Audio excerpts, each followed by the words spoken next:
welcome viewers. Dr. Jason W. Morrison, theologist, fresh in from training and motorcycle riding. We've been for a ride up through the mountains, had a look at some of the bushfire areas. Not real good, but we're alive. We're going to look at the Jehovah Witnesses working together.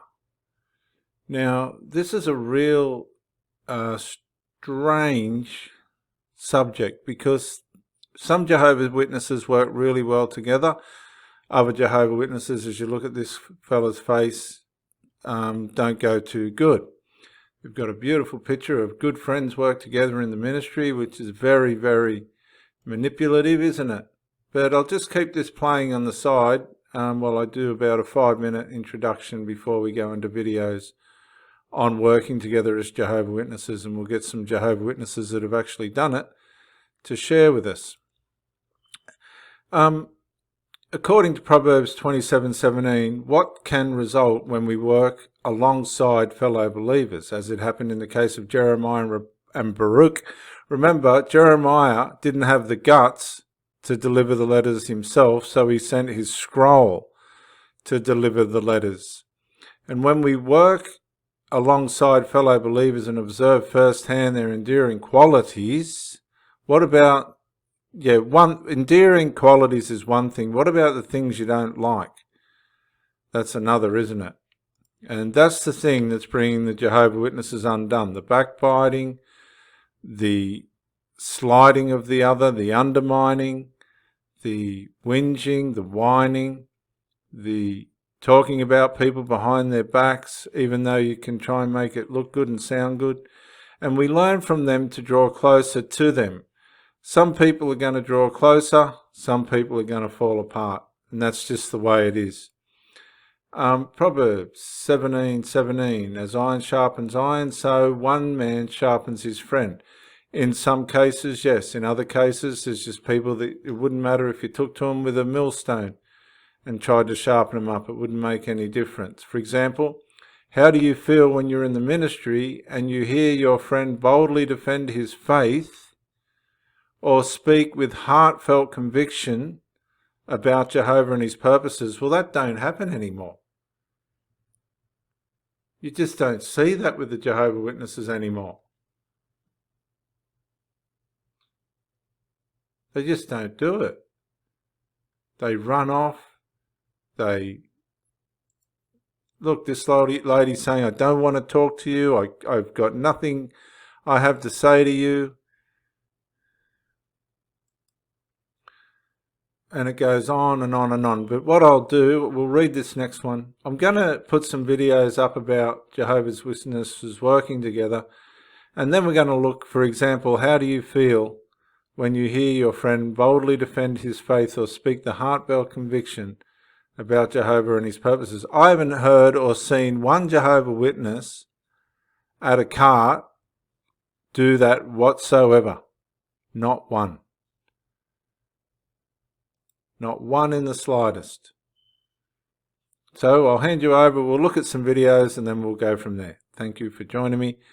This is Dr. Jason W. Morrison, theologist, New South Wales, Australia. Enjoy. Jehovah's Witnesses, how are you? Good. So I was lied to by this organization. I was born into it and I was told that I would never die. Don't have to go to college, all that stuff that you guys are familiar with. And the generation prior to me was told the same thing of 1914, and they're all dead and gone. So I was wondering, why is it that you guys continue to push Watchtower propaganda? I mean, it makes no sense. Well, we understand your position, and for anyone who wants additional information, jw.org. I was growing up preaching, we had to be bold, right? We had to know the Bible inside and out. Sometimes, actually, we would just go preaching with the Bible. You guys, whenever we approach and we ask questions, jw.org. Like, you guys don't have to think about anything, really. If I was at JW now, it would be so easy. You just stand here and you chat. Once in a while, somebody will come and take a magazine. If they have a question, jw.org. I mean, come on. People ask legitimate questions. and we do Unlike me, people who, because I'm not Christian, but people who are, they'll come and they'll ask questions, and these things are on YouTube. And the way you guys respond, they're all the same. jw.org if you have questions. You're sorry. As I am too, because Jesus wouldn't do that. And you should know this. You should know that. I feel sorry for you guys. I'm a third generational Jehovah's Witness, ex-Jehovah's Witness, right? My parents was born into it. Their parents were born into it. I even served at Bethel for a long time. I know this organization inside and out, and the fact that they've been lying to you guys throughout history is so sad.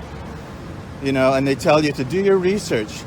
Oh, but do your own research within their publication, right? You're not supposed to see what the opposers are saying because we're just wicked apostates.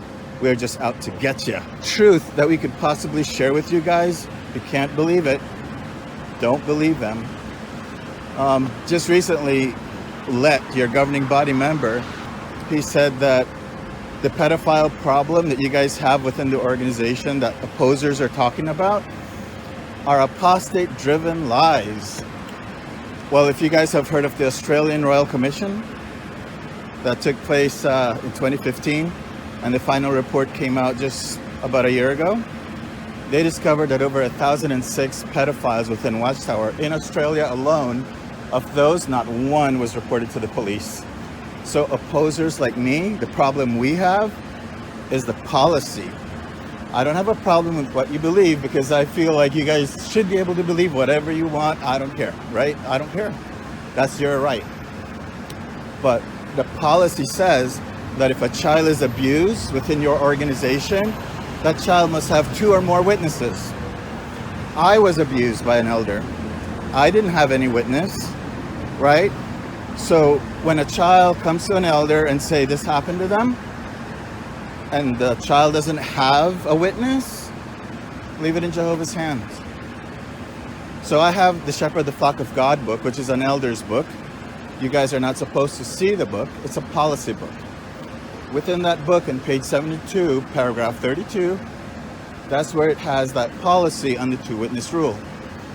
That point was brought out in the Australian Royal Commission, and if you're bold enough, right, to go online, you will see your own governing body, Jeffrey Jackson there. Jeffrey Jackson, talking about this 2-witness rule and how they will never change it, right, because it's in the Bible and that's their interpretation. The government was shocked in Australia. They're like, really? Really? You need 2 witnesses if a child is telling you that somebody abused them sexually? That's an antiquated misinterpretation of the Bible, because the Australian Royal Commission rightly pointed out that if you continued on in that same I think it's in Deuteronomy 22, where it talks about if a female is out in the field and if she was to be raped, that man was to be put to death. The idea being that there wouldn't be a witness around, right? But the Watchtower ignores that. They say, no, we need to have 2 witnesses. And the funny thing is if I have a problem smoking and some other Jehovah's Witness rat me out and say, oh, brother, blah, blah, blah, so I'm smoking, they don't need another witness for it. You'll be called into a judicial committee, be reprimanded, right? And possibly disfellowshipped. You see the double standard? And I mean, come on, which one is worse? A child being molested versus somebody who has an issue with smoking? So that's just one example of the many problems that the Watchtower has. I mean, I can go literally on and on. Having studied the history of the Watchtower, having worked there, having met Henschel, one of your presidents. It's terrible, and you guys stand here wasting your time because this is not considered preaching by any stretch of the imagination. I mean, back in the 30s and 40s, this was exactly what the witnesses would do with a twist, because back then they were a lot bolder than you guys are. They would walk around with their signs and proclaim with their voices, right? Sometimes with a megaphone.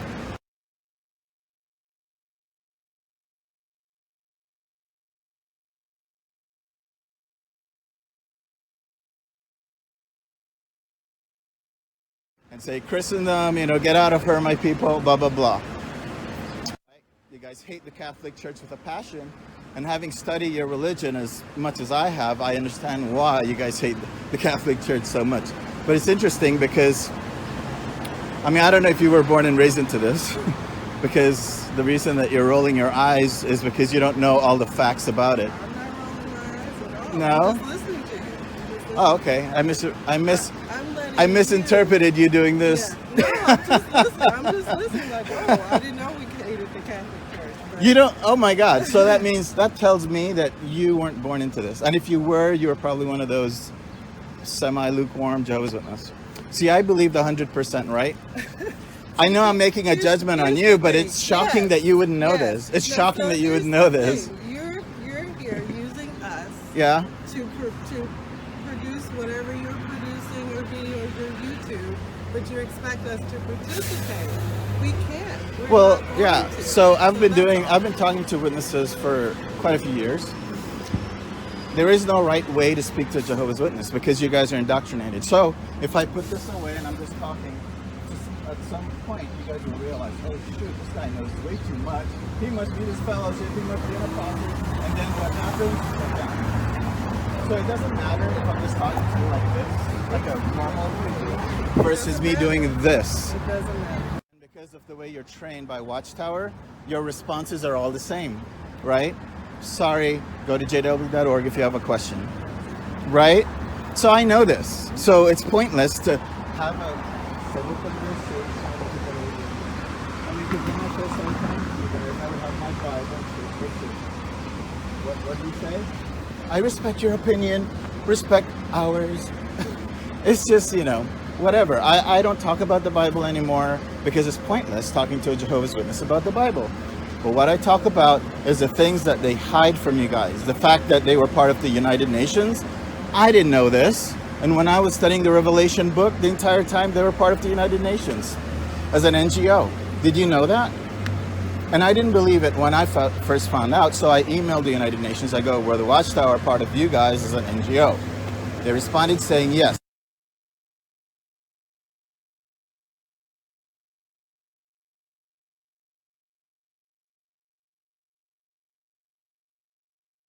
Confirmed. So things that you come across on the internet are not all apostate-driven lies, right? So with this information, for example, what do I do with that, right? Were they lying to us? Were they being secretive? What was the deal?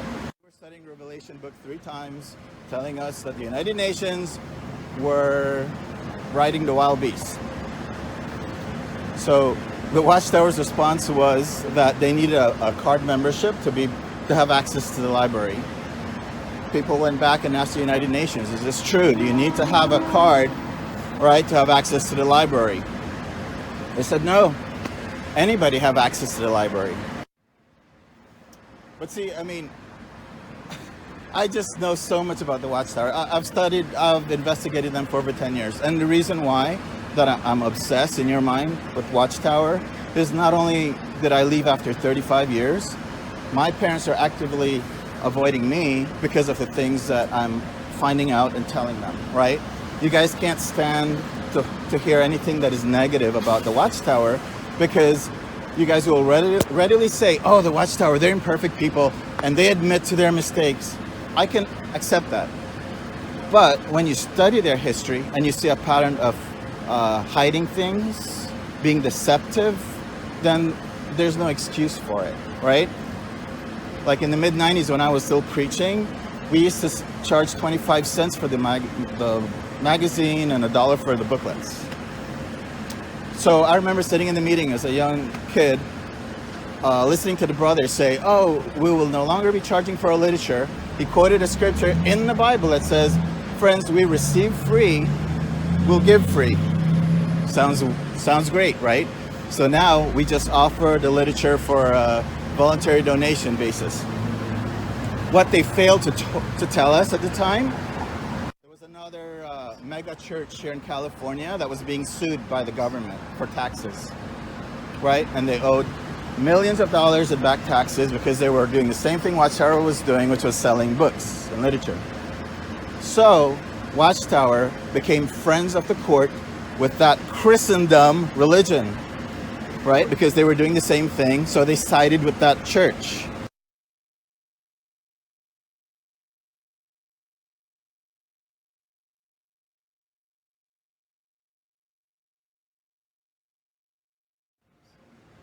Are you listening or are you facing out? Because now your eyes are all over the place. What I'm telling you is the truth. Again, if you're bold enough, you investigate it yourself, right? I know you guys are, I had the same fear like you guys, man. I mean, I was afraid to look at anything that wasn't from Watchtower. I was so afraid. I was in my own house, and for the first time when I went on the internet, I'm like, let me Google Jehovah's Witnesses, see what others are saying. The opposers, right? I was like, I had sweaty palms. And at that point, I wasn't even going to the meetings. But that's how indoctrinated I was, right? But when you investigate it and you research it, you see that it's not all lies. In fact, I dare say that most of the things that I come across about the witnesses are not lies, because if you probe deep enough, you'll see that it's true. And you can verify it. I mean, in this age of technology, you can verify stuff, right? So for example, like I didn't know also that the Watchtower invests in stocks and bonds. To me, that sounds crazy. Why would they invest in stocks and bonds? Like, isn't the end right around the corner? So I went on irs.org, all right? I looked for Watchtower, I couldn't find it. I'm like, but people are saying that they invest in stocks and bonds. How come I don't find anything? It must be a lie. Lo and behold, the Watchtower used aliases. Aliases are other names. One of them being the Henrietta M. Riley Trust Fund. So if you enter that name into irs.org and you look through the documents, you'll see in care of Watchtower Bible and Tract Society of New York. Voila. You see all of the money that they make. The Watchtower, by the way, brings in over $1 billion annually. It blew my mind. I'm like, what the hell is this? God's True Organization need all this money? Like, my brother's a missionary in Thailand. He doesn't get money from Watchtower. All my 35 years, I never got a dime from Watchtower. These magazines are so cheap to produce. And now they have jw.org, right? And they've scaled back on books. They've scaled back on magazines production. They use free labor. I was on the RBC for many years. If you don't know what that is when you volunteer to do construction work. I was on that for many years. I, along with my uncle, would fly out from California to New York on our own expense to volunteer. Oh yeah, once you get there, they'll house you and they'll feed you. But what I'm saying is they're making so much money. What are they doing with it? They're reinvesting it. And not only that, right? If you go on irs.org, you'll see what they're investing it into. And that will blow your mind. Because when you go preaching, you say, hey, we're politically neutral. We don't support wars. But the Watchtower, they're doing all of that by investing in companies that support that stuff. Lockheed Martin, Northrop, they make war machines. They have huge investments in those companies. So you tell me, I mean, are they really being honest with you guys? Right? And at this point, you seem so zoned out. And this is so typical of most Jehovah's Witnesses that I speak to, because, you know, like, it's like, what do you do with all this information, right? It's up until this point, they're just lies to you. But if you're bold enough and you look into it yourself, you'll see that what I'm telling you is the truth. And then once you find out it's the truth, your world will be flipped. You'll no longer look at the Watchtower the same way, right? Just like me and many other people have found out about Watchtower. Because that's the reason why they tell young people to avoid the internet like the plague. Because people are finding out things about Watchtower that they don't want you guys to know about. That's the real reason. Back in '95, when the internet was just coming online, I, as a kid sitting in the Kingdom Hall, would hear talks after talks saying, friends, stay away from the internet. They call it the web for a reason, because it captures your time, right? That was what they told us back in '95.